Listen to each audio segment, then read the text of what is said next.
룻기 1장 19절부터 22절 시작. 이에 그 두 사람이 행하여 베들레헴까지 이르느니라.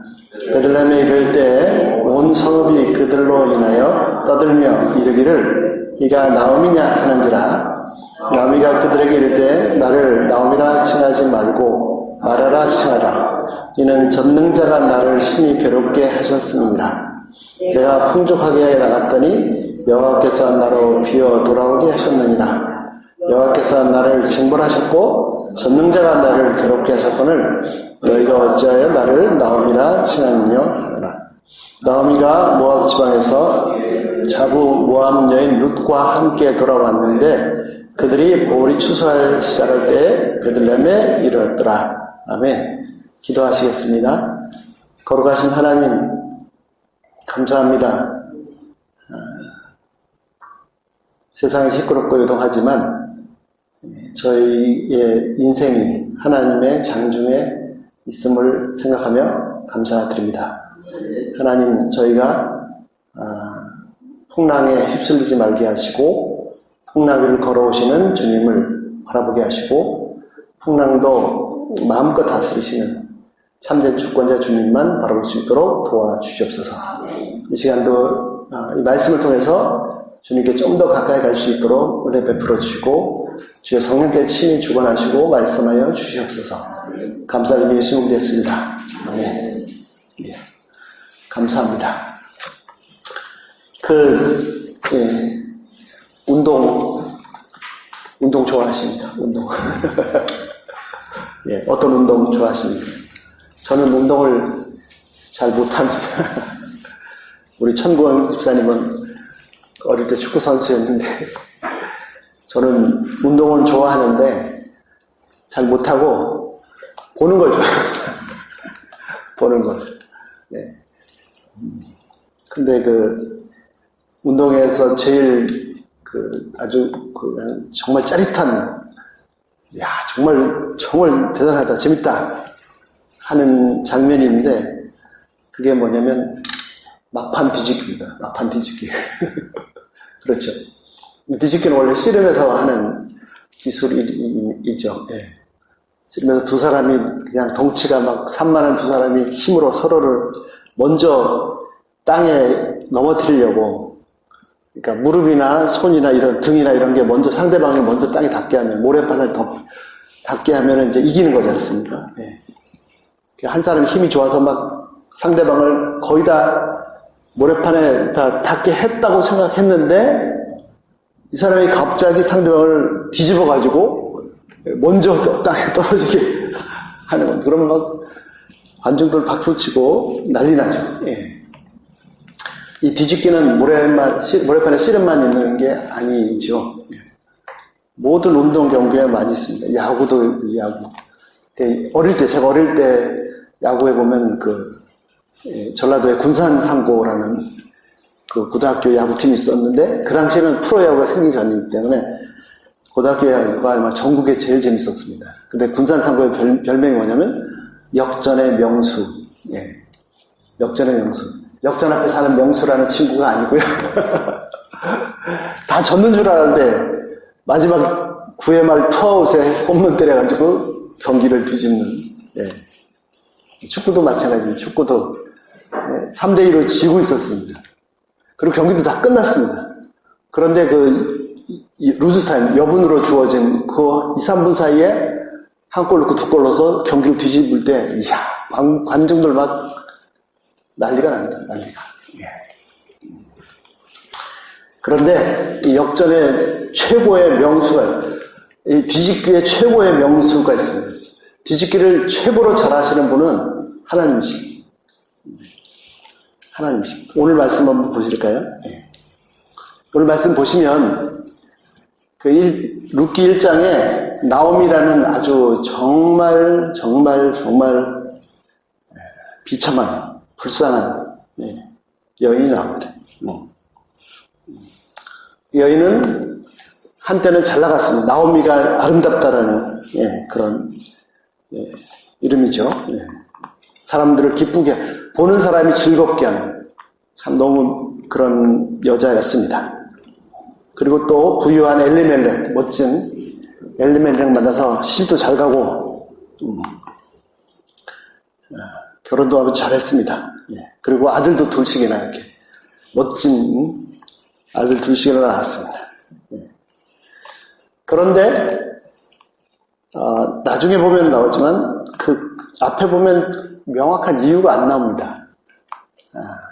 갑자기 유대 땅에서 잘 살다가 이방인들이 사는 모압 땅으로 이 가족 전체가 이주를 합니다. 근데 다른 나라에 사는 게 문제는 안 되죠. 그런데 문제가 되는 것은 뭐냐면 하나님을 섬기지 않는 이방 잡신들을 섬기는 아주 문란한 타락한 그런 지방이라는 게 문제죠.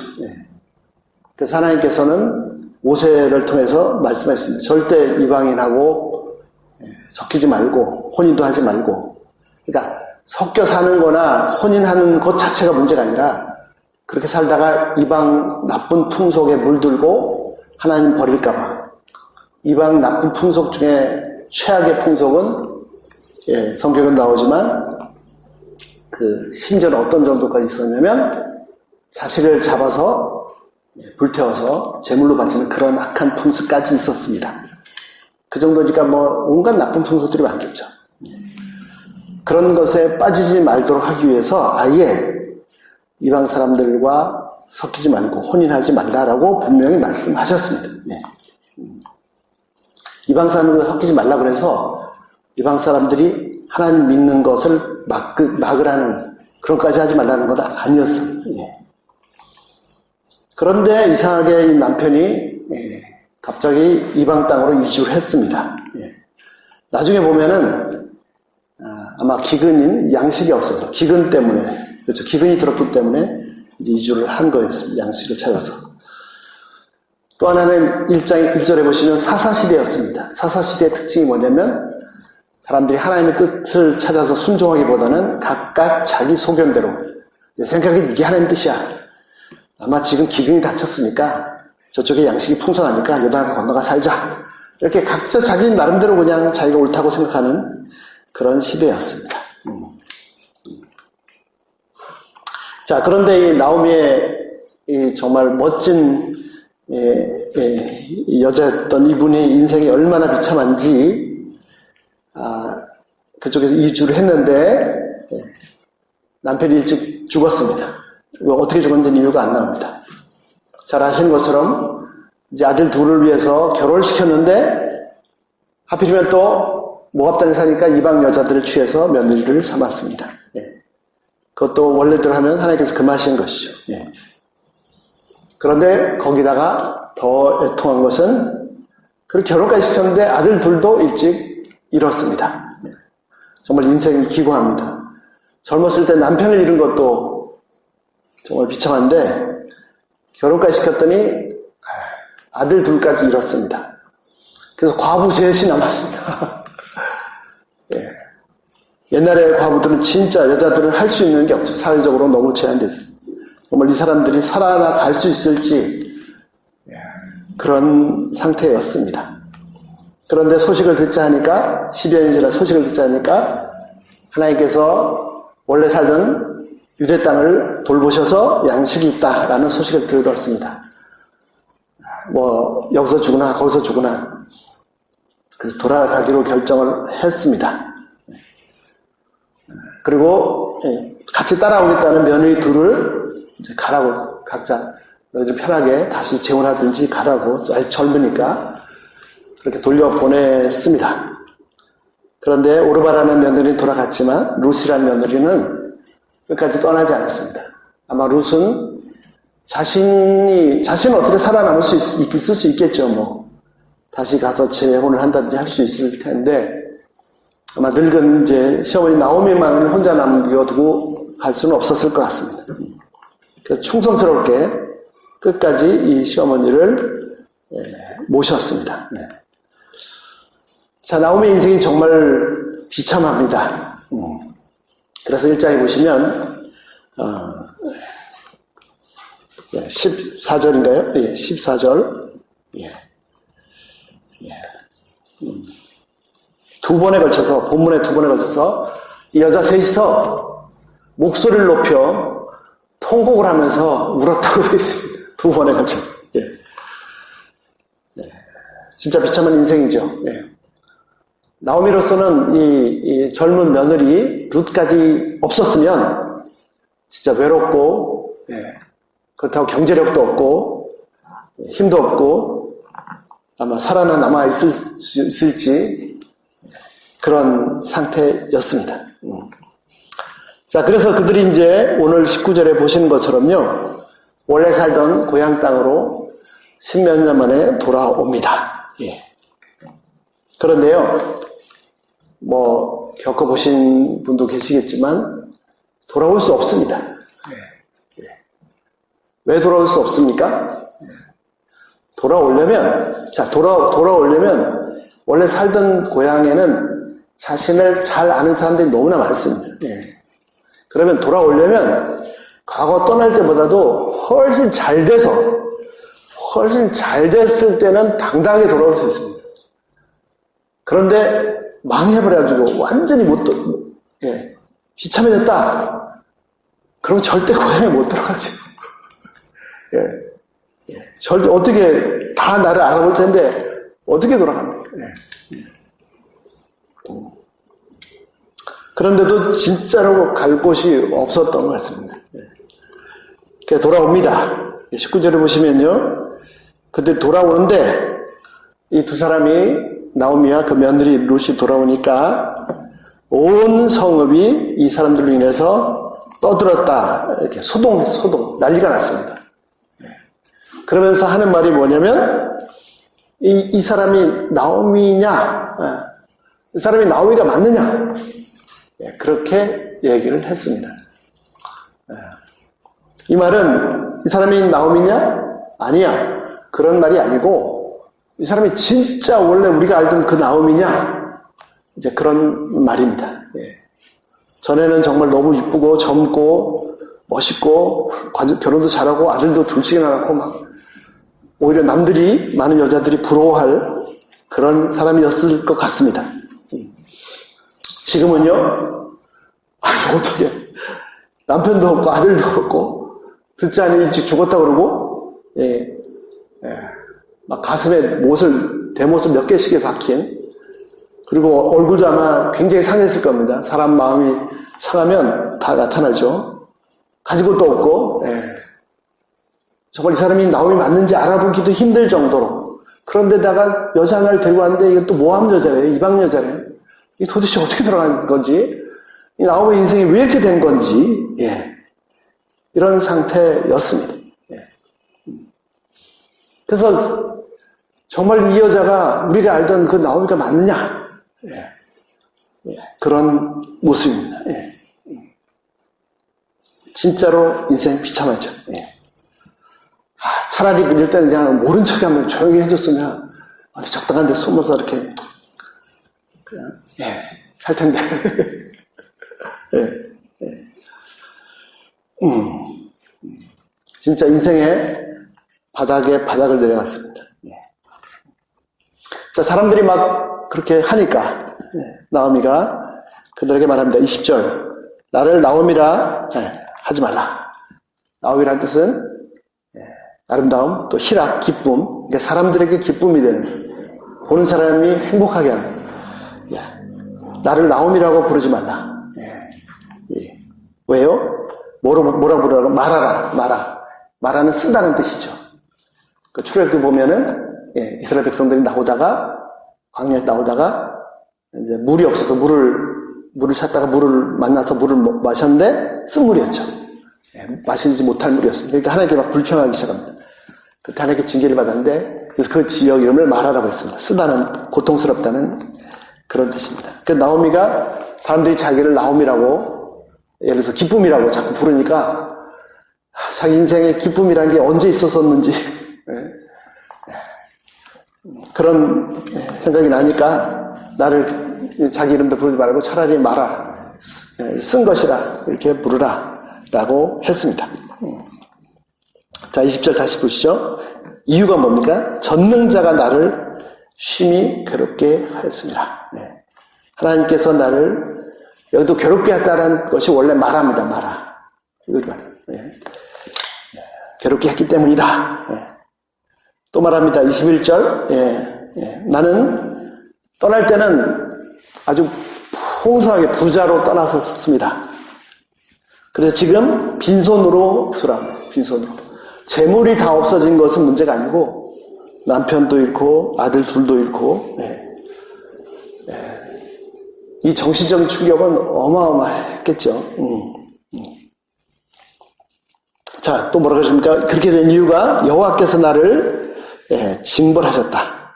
전능자가 나를 괴롭게 하셨다. 그런데 어떻게 나를 기쁨이라고 희락이라고 하느냐 이렇게 했습니다. 근데 이 표현을 잘 보십시오.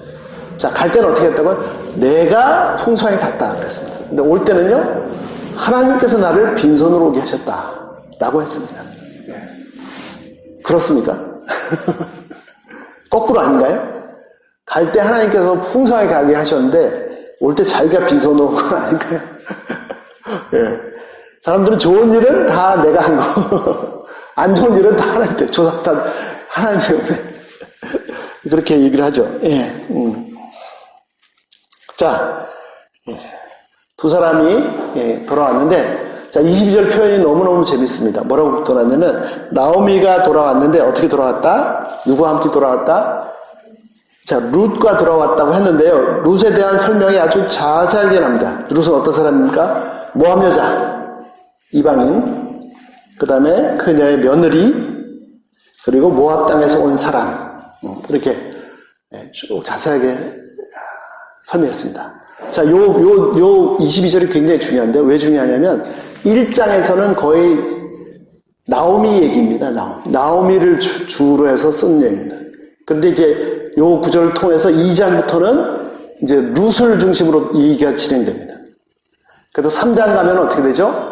보아스 중심으로 얘기가 진행되고요. 마지막에 보아스가 4장에서 엄청난 일을, 고해, 기업을 무르는, 회복시키는 그런 일을 합니다. 그리고요, 자, 22절을 그렇게 또 하나 주목할 것은 뭐냐면, 이 사람들이, 두 사람이 돌아왔을 때가 언제라고요? 보리 추수를 시작할 때였습니다. 이것이 아주 중요합니다. 예. 자, 이 사람들이 다른 이유 없습니다.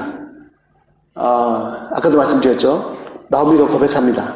내가 부자로 떠났는데 하나님께서 빈손으로 돌아오게 하셨다. 부자인 건 내가 한 거고 빈손으로 오게 한 것은 하나님이 하신 거다. 네. 그렇습니까? 아닙니다. 예. 아닙니다. 이방 땅에 가서 아는 사람이 없었기 때문에, 인맥이 없었기 때문에 망한 겁니까? 예. 또 만약에 잘 됐다면 본인들이 잘해서 능력이 탁월해서 잘 된 겁니까? 예. 자, 망한 것은요, 간단합니다. 성경이 기록된 이유는 아주 간단합니다. 망한 것은 왜 망했냐? 하나님께서 생명의 살 길을 말씀을 통해서 보여주셨는데, 그 말씀에 거슬려서 가니까 사는 길이 이쪽인데 반대로 가니까 망하고 죽는 거죠. 그러나 또 한 중요한 사실 하나는 뭐냐면, 이 19절부터 22절이 무지무지하게 중요한데 왜 중요하냐? 나오미로서는요, 내 인생 정말 밑바닥이다. 더 이상 내려갈 데가 없다. 나 이러다가 혼자 살다가 굶어 죽을 수도 있다. 다행히 며느리 하나 붙어서 그나마, 그치만 이 며느리도 과부고 할 수 있는 게 없다. 그냥 우리 인생 끝이다. 라는 생각을 할 수 있었을 겁니다. 그리고 여기서 지금 상태에서 소망이라는 걸 전혀 발견할 수 없습니다. 뭘 기대하겠습니까? 그러나 하나님 앞에서 보면은 어떤 일이냐, 다시 생명의 삶으로 하나님께서 말씀하신 대로, 하나님께서 뜻하신 대로, 하나님께서 제시해 주신 계명의 말씀, 살 수 있는 길을 제시해 주신 그 말씀대로 돌아왔다는 게 중요해요. 단순히 나오면은 그냥 양식이 있으니까 하나님께 돌보셨구나, 양식이 있으니까 돌아왔을지 모르겠습니다. 그러나 하나님 편에서는요, 돌아왔다는 게 중요합니다. 하나님은 이것을 너무나 기뻐하셨습니다. 예. 그래서 이제 요 구절을 22절을 지나서 갑자기 이 상황이 막 반전되기 시작합니다. 예. 너무너무 기뻐했습니다. 자, 나오미 입장에서 생각해 보면요, 참 인생 비참하고 원망할 때는 하나님밖에 없습니다. 예. 그러나 하나님께서 생각하면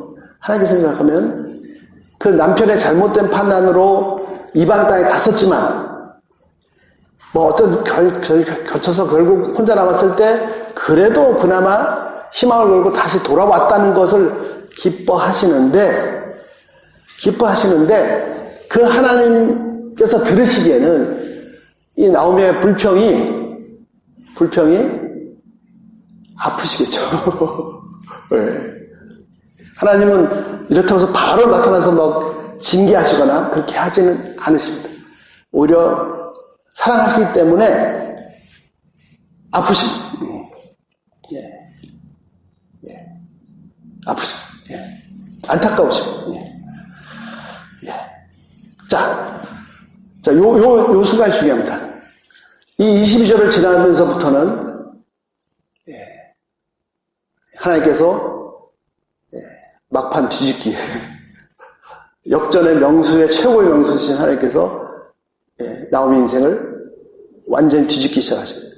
나오미라는 사람의 인생은 여기서 비참하게 끝났다. 그리고 역사에서 그런 사람이 살았는지 있었는지 알 수 없다. 이렇게 묻혀버릴 그런 사람이었었습니다.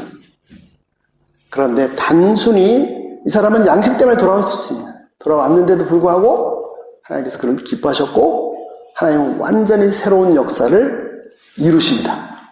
그래서 그 새로운 역사의 첫 번째 사인이 뭐냐면 그 성경이 기가 막힙니다. 우리말로는 그들이 보리 추수할 때 베들레헴에 이르렀다 이렇게 되어 있는데 원래 원어로는 이렇게 되어 있습니다. 그들이 베들레헴에 이르렀다 언제? 보리 추수할 때. 이렇게 해서 보리 추수할 때라는 그 단어가 마지막 딱 끝나고 2장으로 넘어갑니다. 이 나오미의 인생이 막판 뒤집기기 시작되는데 그 뒤집기의 시작의 첫 징조가 뭐냐면 보리 추수 시작됩니다. 보리 추수 시작됩니다. 이것은 단순히 여기는 먹을 양식이 있구나, 이제 추수를 시작하는구나 라고 볼 수 있습니다. 실제로 그렇습니다. 그러나 이 표현이 단순히 그것만을 넘어서서 나오미 인생이 완전히 바뀌는 그런 상황입니다.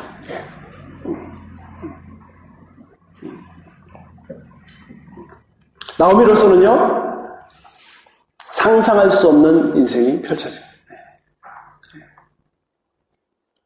그래서 4장 끝에 보면은 뭐라고 되어 있습니까? 4장 끝에,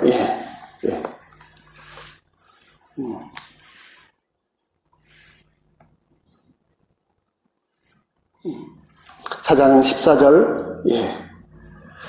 여인들이 오늘 나오미에게 이르되 찬송할지어다 여호와께서 오늘날 내게 기업 물을 자가 없게 아니하셨도다.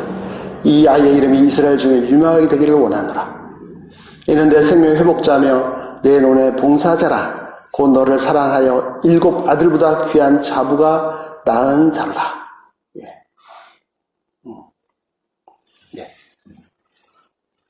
1장 끝날 때 보십시오. 1장 끝날 때 나오미 인생에서 손주를 가슴에 품을 수 있으라고 상상이나 했을 수 있겠습니까? 그런 건 바라지도 않습니다. 그냥 굶어 죽진 않으면 다행이죠. 그러나 하나님은 상상도 못할 일을 이루셨습니다. 그 정도가 아닙니다. 4장 끝에 어떻게 끝났습니까? 살몬은 보아스를 낳고 21절 보아스가 누구죠? 보아스가 나오미의 며느리 룻의 남편입니다.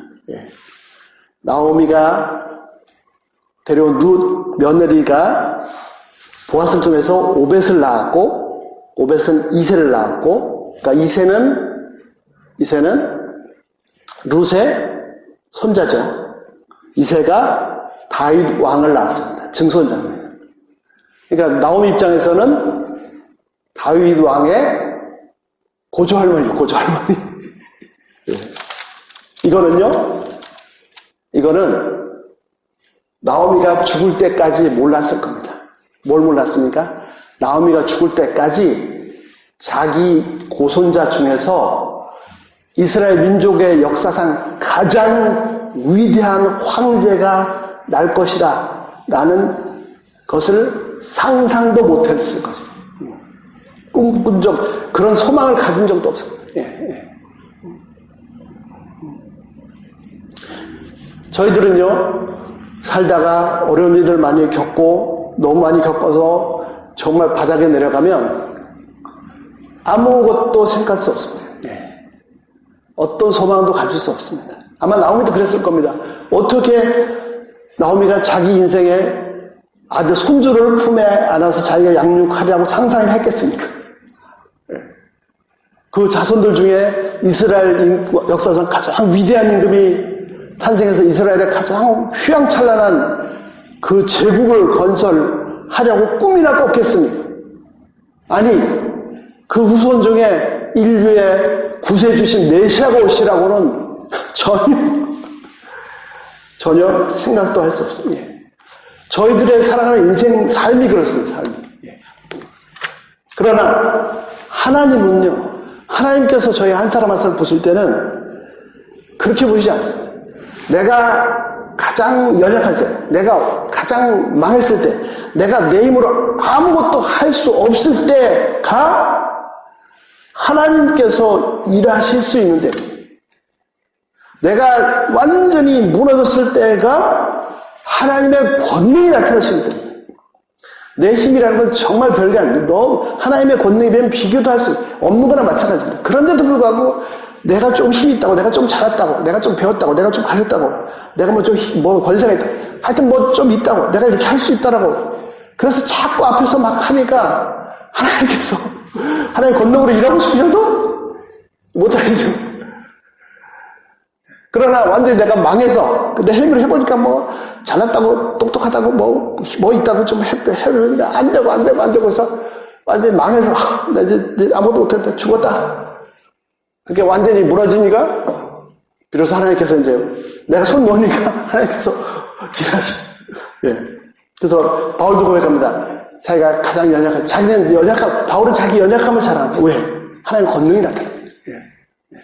바울은 자기가 잘난 걸 잘 아는 사람이 연약한 걸 잘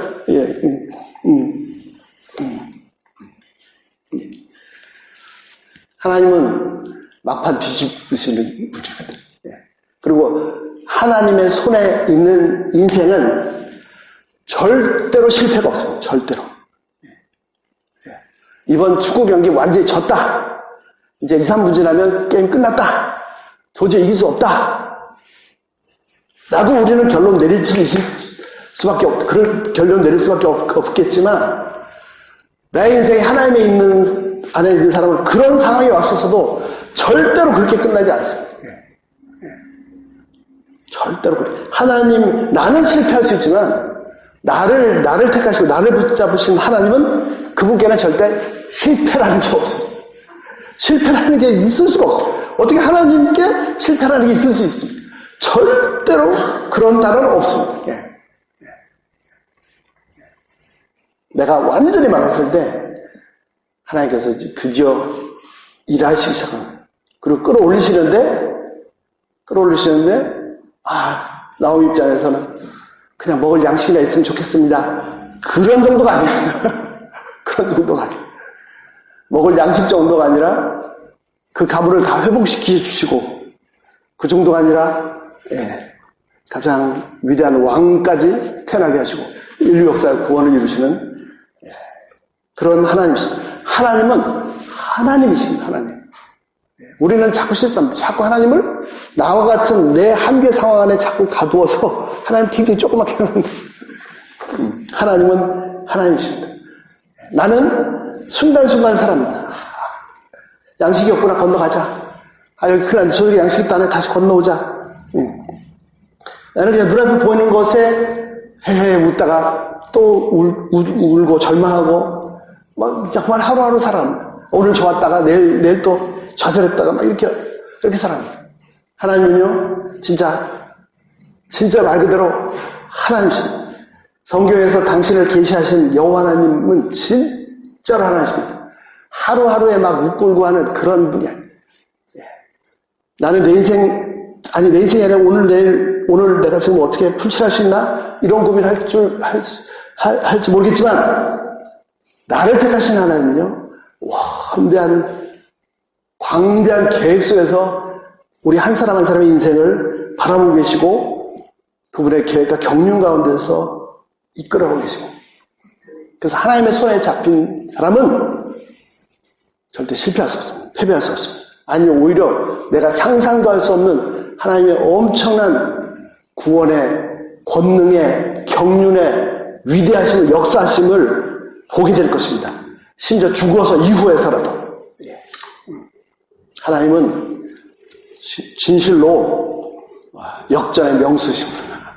막판 뒤집기의 명수십니다. 가장 중요한 건 뭡니까?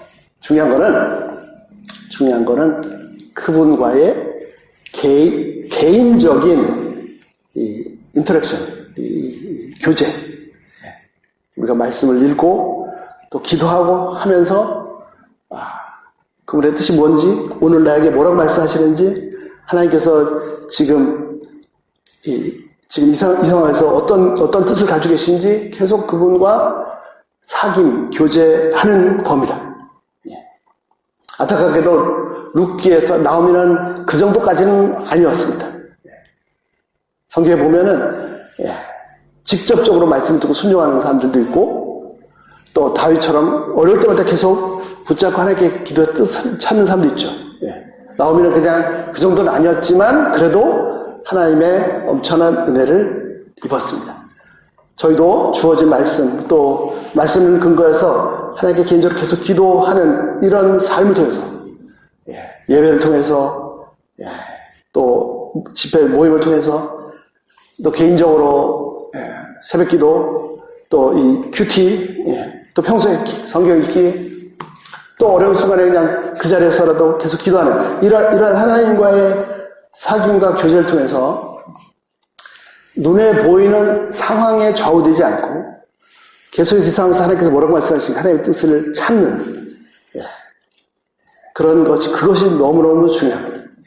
그래서 저희가 저희 인생이 진짜 하나님의 큰 경륜 가운데 있음을 깨닫고 그분께 온전히 신뢰하고 맡겨드리는 것이 너무너무 중요합니다. 자, 결론 드리겠습니다. 다 나눴던 얘기입니다.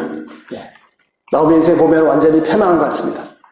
그러나 그가 하나님께 돌아왔기 때문에 하나님은 나오미가 상상도 못한, 그가 바라는 것 훨씬 더 이상으로 완전히 인생 역전을 이루셨습니다. 이 사실은 지금도 동일합니다. 나오미 또 룻은 다 죽고 끝났어요. 이분들은 다 믿음의 길을 갖고 끝났어요. 지금 이 말씀을 우리에게 주시는, 이 성경을 우리에게 주시는 이유는 현재 우리가 이 세상에 살고 있지만 그냥 이 세상에 사는 것이 끝난 것이 아니라 이 믿음의 선배들처럼 하나님께서 보실 때는 저희도 저희 몫에 주어진 믿음에 달려갈 길을 가고 있는 겁니다. 그래서 이런 말씀들을 통해서 그런 하나님의 우리 가운데 개개인에 주신 하나님의 경륜과 계획과 뜻을 깨닫고 하나님께 온전히 드릴 때, 맡겨드릴 때 하나님께서 그런 것을 이루신다는 것을 일깨워주고 계십니다. 저희도 이들처럼 저희 앞에 주어진 믿음의 경주를 열심히 달려서 이분들이 믿음의 흔적을 남겼던 것처럼 저희들도 저희 오고 오는 후대들에게 믿음의 흔적을, 발자취를 남길 수 있기를 기도합니다. 우리 인생에 정말 멋지게 일하시는 하나님을 찬양합니다. 기도하겠습니다. 거룩하신 하나님, 감사합니다. 주님을 찬양합니다. 보통 세상에서 나오미처럼 남편도 있고 자식도 있고 가진 거 다 없어지고 며느리까지도 하나는 돌아가고 뭐 이런 상황이 닥치면 진짜 죽지 못해 사는 그런 것이 인생입니다. 하나님, 그러나 그래서 하나님 편에 돌아왔기 때문에 그렇게 인생이 끝나는 것이 아니라 오히려 나오미를 그 인생을 통해서 이제부터 그의 인생의 위대한 반전이 하나님의 역사하심이 시작되는 순간을 이 시간 함께 보았습니다. 보리 추수 시작할 때였더라. 하나님, 저희가 이런 하나님의 경륜을, 사인을, 징조를 볼 수 있도록 도와주시옵소서. 하나님께서 저희 각사를 부르셨을 때는 하나님으로서의 뜻하심과 계획하심이 있으십니다. 하나님, 저희가 말씀을 통해서 하나님을 개인적으로 더 깊이 알고 하나님의 계획과 뜻을 잘 살펴야 될 수 있도록 도와주시옵소서. 하나님, 나오미 또 룻 그 이상의 저희들의 삶에서도 하나님의 위대한 인생 역전을 경험할 수 있도록 도와주셔서 하나님이 진짜 하나님이시고 하나님이 얼마나 위대하신 분이신지를 알게 하여 주시옵소서. 하나님이 저희를 얼마나 사랑하시는지를 이 세상 사람들이 눈으로 똑똑히 목격할 수 있도록 저희를 복주시고 저희 교회를 복내려 주시옵소서. 감사드리며 예수님을 믿습니다.